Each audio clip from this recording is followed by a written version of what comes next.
नमस्कार मित्रों, कैसे हैं आप। मैं हूं आपका दोस्त वैभव दानेकर और आज हम बात करेंगे मुगल राजपूत युद्ध के इतिहास के बारे में। जानेंगे मुगलों ने किस प्रकार आधी दुनिया को मात्र 20 सालों में धर्मांतरित करवाकर मुसलमान बना दिया, लेकिन वही लोग 1400 सालों बाद भी हिंदुस्तान को मुगलिस्तान ना बना पाए और आज भी हिंदुस्तान को मुस्लिम राष्ट्र बनाने का दावा गज़वाए हिंद के जरिए कर रहे हैं। तो मित्रों, मेरे चैनल को सब्सक्राइब करें, मेरे वीडियोस को देखिए, अच्छा लगे तो लाइक करें। लाइक करने से मुझे आपसे मोटिवेशन मिलता है। मेरे वीडियोस को शेयर करें और कमेंट करें और आखिर तक देखें। तो चलिए शुरू करते हैं। तो मित्रों, आइए आज आपको ज्ञात करवाते हैं कि किस प्रकार हमारे पूर्वजों ने उन वहशी दरिंदों से हमें बचा कर रखा। अगर वीडियो लंबा हो जाएगा तो मैं इसको 2 भागों में बांट दूंगा। आप कृपया करके धैर्य रखें और दोनों भाग देख ले।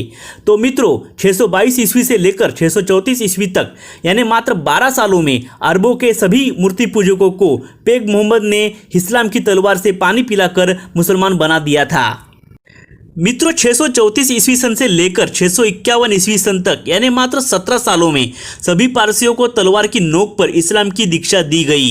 640 ईस्वी सन में मिस्र में पहली बार इस्लाम ने पांव रखे और देखते ही देखते 15 सालों में यानी 655 ईस्वी सन तक इजिप्ट में लगभग सभी लोगों को मुसलमान बना दिया गया। मित्रों, तुर्की थोड़े वीर निकले। तुर्कों के विरुद्ध जिहाद ईस्वी सन 651 में शुरू हुआ और 751 ईस्वी सन तक सारे तुर्कों को मुसलमान बना दिया गया था। मंगोलों और इंडोनेशिया के विरुद्ध जिहाद मात्र 40 साल में पूरा हुआ। 1260 में मुसलमानों ने इंडोनेशिया में मारकाट मचाई और ईस्वी सन 1300 तक सारे इंडोनेशिया के मंगोल मुसलमान बन चुके थे। मित्रों, नाम मात्र के लोगों को छोड़कर फिलिस्तीन, सीरिया, लेबनान, जॉर्डन आदि देशों को 634 ईस्वी सन से लेकर 650 ईस्वी सन तक यानी मात्र 16 सालों में मुसलमान बना दिया गया था। उसके बाद 700 ईस्वी सन में भारत के विरुद्ध जिहाद शुरू हुआ, वह अब तक चल रहा है। मुगलों की क्रूरता का अंदाज इस बात से लगाए कि मुसलमानों का ईरान पर आक्रमण हुआ। मुसलमानी सेना ने ईरान राजा के महल तक पहुंच गई। महल में लगभग 2 या 3 साल के पारसी राजकुमारियां थी।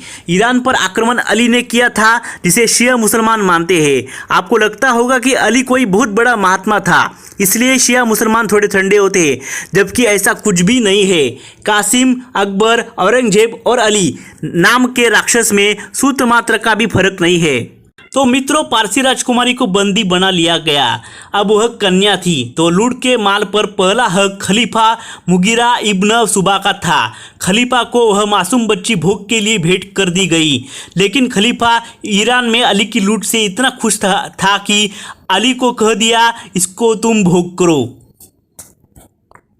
मित्रों, मुसलमानी क्रूरता पशु संस्कृति का एक सबसे गलीच नमूना देखिए कि 3 साल की बच्ची में भी उन्हें औरत दिख रही थी। वह उनके लिए बेटी नहीं, भोग की वस्तु थी।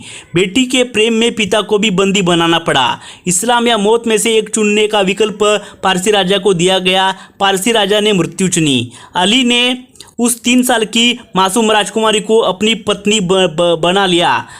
अली की पत्नी अल सबहा बिन रबिया मात्र 3 साल की थी और उस समय अली 30 साल के से भी ऊपर की उम्र का था।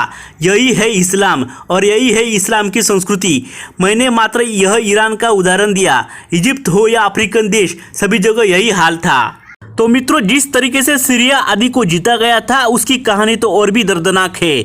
मुसलमानों ने ईसाई सैनिकों के आगे अपनी औरतों को कर दिया था। मुसलमान औरतें ईसाइयों के पास गई और हमारी रक्षा करो ऐसा बोल के उनको अपनी बातों में फंसा दिया और ईसाइयों ने मूर्ख बन के उन्हें शरण दे दी। और फिर क्या था, सारी शूर्पणखाओं ने मिलकर रातों रात सभी सैनिकों को हलाला करवा दिया। अब आप भारत की स्थिति देखिए। जिस समय मुसलमान ईरान तक पहुंचकर अपना बड़ा साम्राज्य स्थापित कर चुके थे, उस समय उनकी हिम्मत नहीं थी कि भारत के राजपूत साम्राज्य की ओर आंख उठाकर भी देख सके। मित्रों, जब ईरान सऊदी को जबरन मुसलमान बना लिया गया था, उस वक्त मुसलमानों का मन भी ये भी हुआ कि हिंदुस्तान के क्षत्रियों को जीता जाए, लेकिन यह स्वप्न उनके लिए काल बनकर खड़ा हो गया। ईस्वी सन 636 में खलीफा ने भारत पर पहला हमला बोला। माँ भवानी की सौगंध, एक भी मुसलमान जिंदा वापस नहीं गया। कुछ वर्षों तक मुगलों की भी हिम्मत नहीं हुई कि भारत की ओर मुंह करके सोया जाए, लेकिन कुछ ही वर्षों में गिद्धों ने अपनी जात दिखा दी और दोबारा आक्रमण हुआ। इस समय खलीफा की गद्दी पर उस्मान आ चुका था। उसने हकीम नाम के सेनापति के साथ विशाल मुगलिया टिड्डी दल भारत भेजा। सेना का पूर्णतः सफाया हो गया और सेनापति हाकिम को बंदी बना लिया गया था। मित्रों, हाकिम को भारतीय राजपूतों ने बहुत मारा और बड़े बुरे हाल करके वापस अरब भेज दिया, जिससे उसकी सेना की दुर्गति का हाल उस्मान तक पहुंच जाए। यह सिलसिला लगभग 700 ईस्वी तक चलता रहा। जितने भी मुगलों ने भारत की तरफ मुंह किया, राजपूतों ने उनके सिर कंधे से नीचे उतार दिए। उसके बाद भी भारत के वीर जवानों ने हार नहीं मानी। जब 7वीं सदी इस्लाम की शुरू हुई थी, जिस समय अरब से लेकर Africa, Iran, Europe, Syria, Morocco, Tunisia, तुर्की, यह बड़े देश मुसलमान बन गए। स्पेन तक की 70% आबादी मुसलमान थी। तब आपको ज्ञात है, भारत में बप्पा रावल महाराणा प्रताप में के पितामह का जन्म हो चुका था। मित्रों, वे पूर्णतः योद्धा बन चुके थे। मुगलों के पंजे में जकड़ गए अफगानिस्तान तक से मुसलमानों को उस वीर ने मार भगाया। केवल यही नहीं, वह लड़ते लड़ते खलीफा की गद्दी तक जा पहुंचे, जहां खुद खलीफा को अपनी जान की भीख मांगनी पड़ी। उसके बाद भी यह सिलसिला रुका नहीं। नागभट्ट प्रतिहार द्वितीय जैसा योद्धा भारत को मिले, जिस पर अलग से मैं बात करना चाहूँगा अगले वीडियो में। इन वीरों ने अपने पूरे जीवन राजपूती धर्म का पालन करते हुए पूरे भारत की न केवल रक्षा की, बल्कि हमारी शक्ति का डंका विश्व में बजाय रखा। पहले बप्पा रावल ने साबित किया था कि अरब अपराजित नहीं है, लेकिन 836 ईस्वी में नागभट्ट और तक्षक के समय भारत में जो हुआ, उससे विश्व विजेता बनने निकले मुगल थर्रा गए। मित्रों, मुसलमानों ने अपने इतिहास में अपना सबसे बड़ा दुश्मन राजपूतों को कहा है। सम्राट मिहिर भोज प्रतिहार मिहिर भोज के बारे में कहा जाता है कि उनका प्रताप ऋषि अगस्त्य से भी ज़्यादा चमका। ऋषि अगस्त्य वही है जिन्होंने श्री राम को वह अस्त्र दिए जिससे रावण का वध संभव हुआ। विजय अभियान के दौरान हिडन योद्धाओं ने मुगलों को केवल 5 गुफाओं तक सीमित कर दिया था। यह वही समय था जिस समय मुसलमान किसी युद्ध में केवल जीत हासिल करते थे और वहाँ की प्रजा को मुसलमान बना देते थे। भारत वीर राजपूत मिहिर भोज ने मुगलों को अरब तक थर्रा दिया। पृथ्वीराज चौहान तक इस्लाम के उत्कर्ष के 400 साल तक भारत के राजपूतों ने इस्लाम नाम की बीमारी भारत को नहीं लगने दी। उस युद्ध काल में भी भारत की अर्थव्यवस्था गिरने नहीं दी। मित्रों, जैसे कि आप इतिहास जानते हैं कि सम्राट पृथ्वीराज चौहान को जयचंद की धोखे की वजह से हार का सामना करना पड़ा, लेकिन राजपूतों ने सत्ता गंवाकर भी हार नहीं मानी। एक दिन भी वह चैन से नहीं बैठे। अंतिम वीर दुर्गादास जी राठौड़ ने दिल्ली को झुकाकर जोधपुर का किला मुगलों के हलक से निकालकर हिंदू धर्म को की गरिमा, वीरता, शौर्य को 4 चांद लगा दिए। किसी भी देश को मुसलमान बनाने में मुसलमानों ने 20 साल नहीं लगाए और भारत में 500 साल राज करने के बाद भी मेवाड़ के शेर महाराणा राजा सिंह ने अपने घोड़े पर भी इस्लाम की मुहर नहीं लगवाई। मित्रों, महाराणा प्रताप, दुर्गादास राठौड़, मिहिर भोज, दुर्गावती, चौहान, परमार, लगभग सारे राजपूतों ने अपनी मातृभूमि के लिए जान पर खेल गए। एक ऐसा समय आ गया था कि लड़ते लड़ते राजपूत केवल 2% पर आकर ठहर गए थे। एक बार पूरी दुनिया की ओर देख ले और आज वर्तमान देख ले। जिन मुसलमानों ने 20 साल में आधी विश्व आबादी को मुसलमान बना दिया, वह भारत में केवल पाकिस्तान, बांग्लादेश तक ही क्यों सिमट कर रह गए।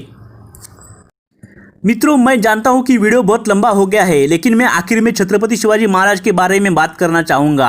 छत्रपति शिवाजी महाराज अपने आप को महाराणा प्रताप के वंशज मानते थे। मराठा भी एक तरीके से राजपूतों का ही एक सुधारित संस्करण थे, जिन्होंने 62 साल तक यानी ईस्वीसन 1645 से लेकर 1707 तक मुगलों को कड़ी टक्कर दी और उन्हें भारत पर चैन से राज करने नहीं दिया और उनके इस्लामिक राष्ट्र बनाने के सपने को साकार नहीं होने दिया। मित्रों, 1707 में औरंगजेब की मौत हो चुकी थी और उसके बाद अगले 98 सालों तक 3/4 भारत के भूभाग पर मराठाओं का एक छत्र राज था।